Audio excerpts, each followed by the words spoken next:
नमस्कार। कहानी संसार में लीजिए सुनिए हिंदी की महिला कथा लेखिका प्रेमशीला शुक्ल की लिखी कहानी नागफनी में फूल। वाचन स्वर मेरा यानी अनुराग चौधरी का है।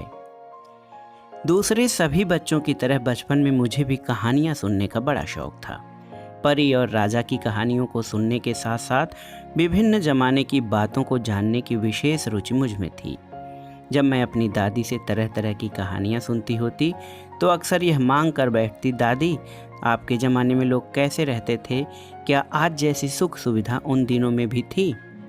दादी बड़े दुलार से झिड़कती सी बोलती, दूध पगली, आज जैसी सुख सुविधा हमारे ज़माने में कहाँ थी? अनाज पिसाने के लिए भी दूसरे गांव जाना होता था या फिर औरतें चक्की में अनाज पीसा करती थीं। तब गीत गवनई खूब होती थी, गीत गाते जाओ चक्की चलाते जाओ। हमारे ज़माने की अजूबा चीज़ थी रेल। जब मैं बैठती रेल की छुक छुक के साथ मेरा दिल धुक धुक करने लगता। जान में जान तब आती जब रेल से उतर जाती। मैं देखती अपने ज़माने की बात करते हुए दादी के चेहरे पर हर्ष, विषाद, कौतूहल, विस्मय के अनेक रंग आते जाते रहते। जब मैं माँ से ये सवाल करती तो माँ भारत की आज़ादी की लड़ाई के अनेक किस्से सुनाती। टीवी उनके ज़माने का चमत्कार था। विज्ञान की उपलब्धियां माँ की नज़र में अद्भुत थीं, लेकिन जब भी माँ नागासाकी और हिरोशिमा की चर्चा करती उनका चेहरा बुझ जाता। माँ बुद्धि और विवेक से निष्कर्ष देते हुए कहती, कुछ भी हो, अपनी सारी उपलब्धियों के बाद भी विज्ञान भगवान नहीं हो सकता। ये प्राण ले सकता है, दे नहीं सकता। अपने निष्कर्ष से माँ संतुष्ट रहती। उनकी आंखों में ईश्वर के प्रति श्रद्धा भक्ति की चमक थोड़ी और तेज हो जाती। आज जब मैं अपने ज़माने की ओर नज़र डालती हूँ तो पाती हूँ कि विज्ञान आदमी के जीवन को बाहरी तौर पर प्रभावित कर ही रहा है, अब उसका असर जीवन की भीतरी तहों पर भी पड़ने लगा है। वह मानवीय भावनाओं और संबंधों के तंतुओं को बनाने बिगाड़ने लगा है। इस निष्कर्ष को जानने के लिए कुछ अन्य लोगों की दुनिया में प्रवेश किया जाए। यह रमा और रमेश की दुनिया है। रमा के वे सुख के दिन थे। वह एक सुंदर सुशिक्षित औरत थी। उसने मनोविज्ञान से एमए किया था। उसका विवाह एक संपन्न प्रतिष्ठित परिवार में हुआ था। रमा की गृहस्थी में सारी आधुनिक सुख सुविधाओं के साथ अछोर प्यार करने वाला पति था और गोद में प्यारा सा लाडला बेटा। ऐसे पति और पुत्र के बाद उसे और क्या चाहिए? रमा में कभी भी सुख के आगे अपनी पहचान की कोई इच्छा नहीं जागी। यहाँ तक कि उसने अपने माता पिता के दिए नाम अर्चना की जगह स्वयं अपना नाम रमेश की तर्ज पर रमा रख लिया। पति उसके सर्वस्व थे, रमा के ईश रमेश। वह उमगे मन से सुबह उठती, सजती संवरती, सारा दिन पति और पुत्र की देखभाल की जुगाड़ और व्यवस्था में बीत जाता। दिनचर्या तनिक भी उबाऊ और बोझिल नहीं लगती। उन दिनों रमा को लगता जैसे सारी प्रकृति उसके अनुकूल है। ग्रह नक्षत्र हीरे मोती बिखेरते जा रहे हैं। रमा उन सबको अपने आंचल में भरती जा रही है। एक दिन सहसा जैसे सबकी गति उल्टी हो गई। प्रलय आ गया। कुछ थमता ठहरता तब तक रमा के सारे सुख उससे दूर जा चुके थे। रमा ने अपने आसपास देखा, स्वयं को देखा और पाया कि उसके समेत उसके आसपास का सब कुछ बदल गया है। ऐसा एक रविवार को हुआ। हाँ, उस दिन रविवार था, छुट्टी का दिन। किसी तरह की कोई जल्दी नहीं थी। समय भी जैसे थोड़ा अलसाया हो। उतरते नवंबर की धूप चढ़ने को थी। हवा में थोड़ी सी ठंडक आ गई थी। रमा लॉन में पति के साथ इस सुहाने समय का आनंद लेते हुए चाय पी रही थी। तभी हाकर आया और अखबार दे गया। रमा ने आदतन रविवार ही अपने लिए रखा और बाकी पृष्ठ पति को दे दिए। पति राष्ट्रीय अंतर्राष्ट्रीय खबरों को पढ़ रहे थे। रमा फिल्म, साहित्य और संस्कृति के पृष्ठों को पलटते हुए विज्ञापन तक पहुंची। एक विज्ञापन ही प्रलय का कारण बन गया। विज्ञापन में मुंबई के एक दंपत्ति ने किराए की कोख के लिए निवेदन किया था। साथ ही स्पष्ट किया था कि वे पति पत्नी संतान पैदा करने के लिए मेडिकली पूरी तरह फिट हैं। उनकी समस्या ये है कि स्त्री की कोख भ्रूण के विकास के लिए उपयुक्त नहीं है। भ्रूण विकास के आवश्यक उपादान स्त्री की कोख नहीं दे पा रही है। अतः संतान पाने की उस दंपत्ति की इच्छा पूरी नहीं हो पा रही है। विज्ञापन पढ़कर रमा के मन में करुणा जागी। वह सोचने लगी, नियति कैसे कैसे खेल खेलती है। सृजन की क्षमता तो दी, लेकिन भरण पोषण की क्षमता से हीन कर दिया। अधूरी क्षमता का क्या मोल। इससे तो अच्छा था तनिक भी क्षमता न दी होती। उसे अपने लाडले का ध्यान आया। उसका मन गर्व से भर गया। उसमें मातृत्व सुख प्राप्त करने की पूरी क्षमता है। एक पुलक और संतोष भरी सांस के साथ उसने अखबार पलट कर रख दिया। तभी सहसा उसके मन में विचार आया कि वह इस मामले में कुछ मदद कर सकती है क्या। उसने अखबार फिर से उठाया और अक्षर अक्षर को ध्यान से पढ़ा। एक बार, कई बार उसने सोचा मदद की जानी चाहिए तो वह स्वयं को प्रस्तुत करे। यह प्रस्ताव भी लगे हाथ मन में उगाया। पति अपने हिस्से की खबरों में मग्न थे। रमा ने अखबार सामने की टेबल पर रखकर पति को देखा। पति को देखने के बाद उसने अगल बगल देखा। सब कुछ अपनी जगह पर यथावत दिखा, लेकिन उसके मन में एक नई बात आ चुकी थी और उस बात के पीछे अनेक बातें थी। प्रश्न थे, प्रतिप्रश्न थे। क्या पति करने देंगे? स्वयं मेरे लिए ऐसा करना क्या उचित होगा? मन प्रश्नों के उत्तर प्रश्नों से देने लगा। क्यों नहीं? मन ने धर्म और नीति की व्याख्या शुरू कर दी। शास्त्र तो कहता है कि परोपकार से बड़ा कोई धर्म नहीं है, तो ये भी परोपकार ही है। यदि हाथ और पैर परोपकार करते हैं तो इस रूप में क्यों नहीं? उसका अपना स्वार्थ तो कुछ भी नहीं है। विज्ञापन में 10 लाख रुपए देने की बात कही गई है, लेकिन उसे रुपयों का लोभ नहीं है। वह तो निसंतान दंपति को संतान सुख पाने में मदद करना चाहती है। रमा ने फिर पति को देखा। वे अब भी रमा से बेखबर दूसरे समाचारों में उलझे थे। रमा ने पति से कुछ भी नहीं कहा। कई दिनों तक स्वयं प्रश्नों से भिड़ती रही, उत्तर ढूंढती रही, उचित अनुचित पर विचार करती रही। घर के काम काज निपटाती रमा ने कोशिश की पति उसके भीतर उठते तूफान से अनजान ही रहे। कई तरह इसी तरह बीत गए, लेकिन प्रेमी जीव पति भांप गए कि कहीं कुछ गड़बड़ है। वे समझ गए कि रमा का वह खुलापन खोता जा रहा है जिसके वे कायल थे। एक रात उन्होंने ही बात छेड़ी। देखता हूँ आंखें झुकी झुकी रहती हैं। मेरे खिलाफ कोई षड्यंत्र चल रहा है क्या? वाक्य पूरा करते करते पति थोड़े और करीब आए।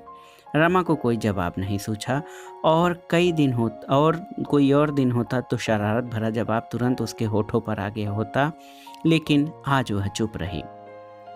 पति ने फिर पूछा, बात क्या है? चलो मुंह से नहीं बोलना तो दूसरे तरीके से ही बोलो। रमा को लगा रात की काली चादर भारी होती जा रही है। उसने मन को कड़ा किया और उठकर बल्ब जला दिया। बिस्तर से नीचे उतरकर वह अलमारी से अखबार का वह पन्ना उठा लाई जिसमें विज्ञापन निकला था। पति के सामने विज्ञापन रखते हुए वह चुप बनी रही। पति अखबार परे सरकाते हुए बोले, खबरें सुबह की चीज़ होती हैं, रात की नहीं। तुम्हें हुआ क्या है? पति कुछ समझ नहीं पा रहे थे। अब की रमा ने स्पष्ट शब्दों में कहा, मैं इस विज्ञापन के लिए स्वयं को प्रस्तुत करना चाहती हूँ। एक सांस में रमा ने अपना वाक्य पूरा किया। क्या? कहते हुए पति उठ बैठे। होश में तो हो? अपनी बात का मतलब समझती हो? पराये पुरुष का वीर्य धारण करोगी? रुपए चाहिए तुम्हें? कितना? मैं दूंगा, जितना चाहोगे उतना। तुमने ऐसा सोचा कैसे? मैं क्या नाकाबिल हूँ? क्या चाहिए तुम्हें? एक बेटा है तुम्हारा, तुम संतानहीन नहीं हो।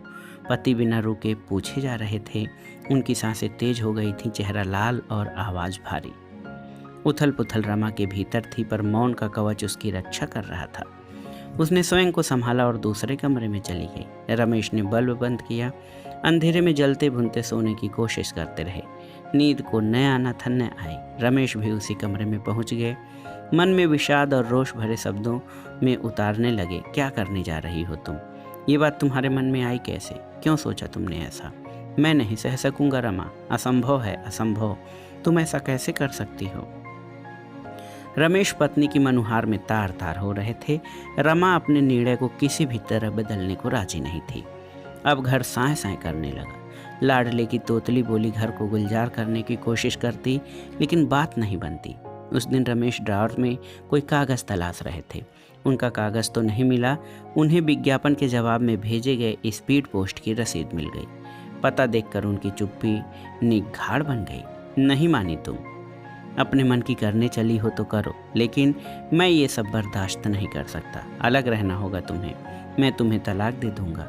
रमेश के मन तन में जैसे आग लग गई हो। उसी आग में जलते हुए वे जोर जोर से चिल्ला रहे थे। रमा उनकी मनस्थिति समझ रही थी, लेकिन उसे अपने निर्णय में कोई गलती दिखाई नहीं दे रही थी। अगर वह किसी निसंतान दंपति को संतान सुख देने का माध्यम बन सकती है तो हर्ज ही क्या है।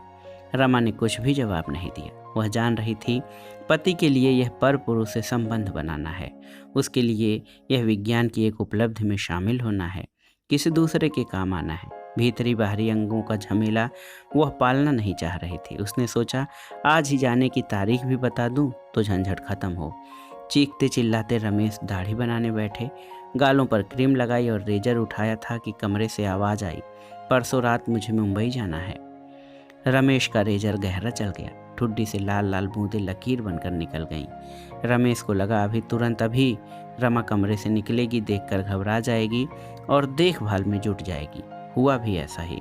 रमा जाने किस कारण से कमरे से निकल आई थी। रमेश की ठुड्डी से टपकती खून की बूंदों ने उसे परेशान कर दिया था।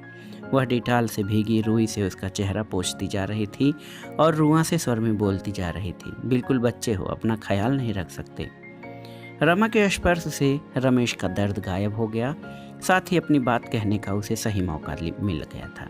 आंसू भरी आंखों में उसने याचना की, नहीं रख सकता, कभी रखा भी नहीं। तुमने ही रखा है, आज तक संभाला है तुमने ही, अब छोड़कर क्यों जा रही हो? मत जाओ रमा, मत जाओ। रमा थोड़ा पसीजे और चुहल भरे अंदाज में माहौल को हल्का करने के लिए बोली, वापस तुम्हारे पास ही आऊँगी। रमेश का दुख गायब हो गया और रोष भड़क उठा, असंभव, पर पुरुष से जुड़ने जा रही हो तुम, यह पाप है। रमेश उसे कंधे से झकझोरते हुए बोला, पाप कैसा? व्यभिचार कर रही हूँ या चोरी कर रही हूँ? तुमसे बताकर एक दुखी दंपति की मदद कर रही हूँ, रमा का जवाब था। तो धर्म कर रही हो तुम? रमेश की आवाज़ गले में अटकती जा रही थी। रमा ने कोई जवाब नहीं दिया। मौन की चादर फिर से घर पर तन गई। इसे रमेश ने ही हटाया। रमा के सामने तलाक के कागजात रखकर रमेश ने वकील से मिलकर सारी औपचारिकता पूरी कर ली थी। अपने हस्ताक्षर कर दिए थे, सिर्फ रमा के हस्ताक्षर बाकी थे। रमेश ने लाडले को अपने साथ रखना चाहा था। रमा के मन में टीस से उठी, उसे इसका अंदेशा था। अपने निर्णय से वह पलटना नहीं चाहती थी, अतः रमेश की बातों को मानते हुए उसने हस्ताक्षर कर दिए। अंततः मुंबई जाने का समय भी आ गया। जब रमा घर से निकल रही थी, लाडला गहरी नींद में था। रमेश नींद का बहाना करने की कोशिश में थे। रमा ने भारी नज़रों से दोनों को देखा और भारी कदमों से बाहर निकल पड़ी। रमेश उसे बाहर छोड़ने नहीं आए, लेकिन रमा को अपनी पीठ पर उनकी निगाहों का स्पर्श लान पार करते समय महसूस होता रहा। शादी के बाद अकेले यात्रा करने का ये रमा का पहला अवसर था। जहाँ भी गई, जब भी गई, पति उसके साथ थे। मुंबई महानगरी की ओर भागती ट्रेन की गति के साथ उसका मन तालमेल नहीं बैठा पा रहा था। रात के अंधेरे में यदा कदा बजती सीटी उसे चाबुक की तरह लग रही थी। उसकी चोट से वह तिलमिला उठती और अपने किए के औचित्य पर विचार करने लगती। फिर भी उसे लग रहा था कि इसमें गलत जैसा कुछ भी नहीं है। नींद में कभी कभी लाडले के फड़कते होठ उसे याद आ रहे थे। नींद से बोझिल अल्हड़ पति की छाती उसे याद आ रही थी। फिर भी इन यादों से बड़ा उसे वह काम लग रहा था जिसके लिए वह जा रही थी। मुंबई स्टेशन पर सुंदरतम दंपत्ति ने उसका स्वागत किया। यहाँ की सारी व्यवस्था इन लोगों ने पूरी कर ली थी। दूसरे दिन उसे यशोदा फर्टिलिटी सेंटर ले जाया गया। मिसेस सुंदरम और रमा दोनों को अस्पताल में भर्ती किया गया। 2 दिन तो शारीरिक जांच में बीत गए। तीसरे दिन रमा को ऑपरेशन थिएटर में लाया गया। उसे एक इंजेक्शन दिया गया। औजारों की खटर पटर उसके कानों तक पहुंच रही थी। सफ़ेद एप्रन पहने कुछ लोग उसके आसपास आ जा रहे थे। इससे ज़्यादा उसे कुछ याद नहीं। जब उसे होश आया तो बताया गया कि मिसेस सुंदरम की कोख से साबुत भ्रूण उसकी कोख में रोपित हो चुका है। उसे अपार संतोष हुआ। आंखें बंद करके वह चुपचाप पड़ी रही। सप्ताह भर बाद उसे अस्पताल से छुट्टी दे दी गई, लेकिन पूरे 9 महीने डॉक्टर की निगरानी में रहना था। वह भीतर कुछ भी खास महसूस नहीं कर रही थी। उसके पेट के निचले हिस्से में एक चीरा लगा था। कुछ दवाइयाँ दी गई थीं जिनका उसे सतर्कता के साथ सेवन करना था। शुरू के कुछ महीने सामान्य ढंग से बीत गए। एक दोपहरी वह लेटे लेटे खिड़की से बाहर देख रही थी। हवा पत्तियों से खेल रही थी। रमा को इस खेल में बड़ा रस मिल रहा था। प्रकृति का यह रूप पहले की किसी स्मृति को कुरेद रहा था, पर कौन सी स्मृति रमा समझ नहीं पाई। ऐन इसी वक्त रमा को अपने पेट में हरकत महसूस हुई। उसने अपने पेट पर हाथ रखा, फिर से कुछ उठा और शांत हो गया। रमा की पूरी देह कांप उठी, जी सन्न सन्न करने लगा। कौन है वह जो पेट में कुलबुला रहा है? स्मृति कौंध गई। ऐसे ही एक दोपहर को लाडला ने भी हरकत की थी। पति साथ थे। लाडला की हरकत से रमा पहले तो कुछ समझ नहीं पाई, और जब समझी पति पत्नी प्रतीक्षा करते रहे, पर लाडला गर्भ में गुडुम हुआ, पुनः कुलबुलाया भी नहीं। थककर पति पत्नी अपने में मगन हो गए। थोड़ी देर बाद पति ने रमा के पेट पर हाथ रखकर कहा, देखूं सपूत सो रहा है या जगा है। संयोग की बात, तुरंत हाथ के नीचे मुट्ठी पर गोला उठा। पति ठठाकर हंस पड़े, रमा ठिठक गई। दोनों के अनुभव भिन्न थे पर भाव एक। उस सुख को रमा किन शब्दों में बांधे? कोई तो ऐसा शब्द नहीं जो दोनों के सम्मिलित सुख का वाचक हो। और वह रात जब रमा ने लाडला को धारण किया था, अलग थी वह रात और उस रात का सुख। चांद आकाश के बीचों बीच था। रात चांदनी से तरबतर थी, सब कुछ शांत और स्निग्ध। ऐसे में दो प्राणी एक अनुभव से बंधे हुए थे। कुछ पराग कण झरे। बेसुध रमा को जब तन की सुध आई, मन ने जान लिया फल की प्राप्ति होगी। रमा इस कुलबुलाहट को किस स्मृति से जोड़े? इसके साथ तो कोई स्मृति नहीं, सुख का कोई बोध नहीं। पराये बोध को यंत्र के द्वारा उसने धारण कर लिया, गोया वह भी एक यंत्र हो। रमा बेचैन हो उठी। एक चेतन पंचभूत शरीर उसके भीतर पल रहा था। क्या करे वह उसका? परेशानी नए सिरे से सिर उठा रही थी। मुक्त हो जाए वह इससे, लेकिन यह उसका अनचाहा तो नहीं। सोच समझकर उसने ये निर्णय लिया, लेकिन वह क्या करे? कोई भावनात्मक रिश्ता वह उससे जोड़ नहीं पा रही है। अनेक किंतु परंतु उसके सामने आने लगे। आखिर बोझ बनाकर वह इसे कैसे ढो सकती है? किसी तरल स्वयं को समझाकर, उलझनों को छोड़कर उसने स्वयं को अपने निर्णय पर कायम किया। समय पूरा होने पर डॉक्टर की राय से ऑपरेशन किया गया। होश आने पर रमा ने देखा सुंदर स्वस्थ बच्चा उसके बिस्तर के बगल में पालने में लिटाया गया है। उसके पूरी नज़र से बच्चे को देखा और लंबी सांस खींची। सीने पर रखी हाथ की चिपचिपाहट ने उसका ध्यान दूसरी ओर खींचा। उसके सीने में बच्चे का जीवन रक्षक पीला तरह पदार्थ उतर रहा था। नर्स से मांगकर रमा ने बच्चे को गोद में लिया और आंचल में ढक लिया। वह बच्चे को जितना अपने करीब ला रही थी, उसका मन उतना ही लाडला के लिए तड़प रहा था।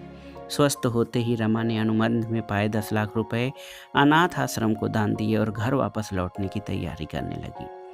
रमा और रमेश की दुनिया से गुजरते हुए यह क्या महसूस नहीं हो रहा है कि इस जमाने में संबंधों की कोमल सतह पर कुछ नागफनी, कुछ क्रोटन निकलने लगे हैं, लेकिन इन्हीं के बीच खुशबू समेटे कोई फूल भी है। रमा इस फूल की खुशबू से परिचित है, इसकी कीमत पहचानती है। उसे विश्वास है कि वह पति को मना लेगी। तो दोस्तों, ये थी प्रेमशीला शुक्ल की लिखी कहानी नागफनी के फूल। कहानी आपको कैसी लगी हमें कमेंट बॉक्स में ज़रूर बताइएगा। कहानी सुनने के लिए धन्यवाद। नमस्कार।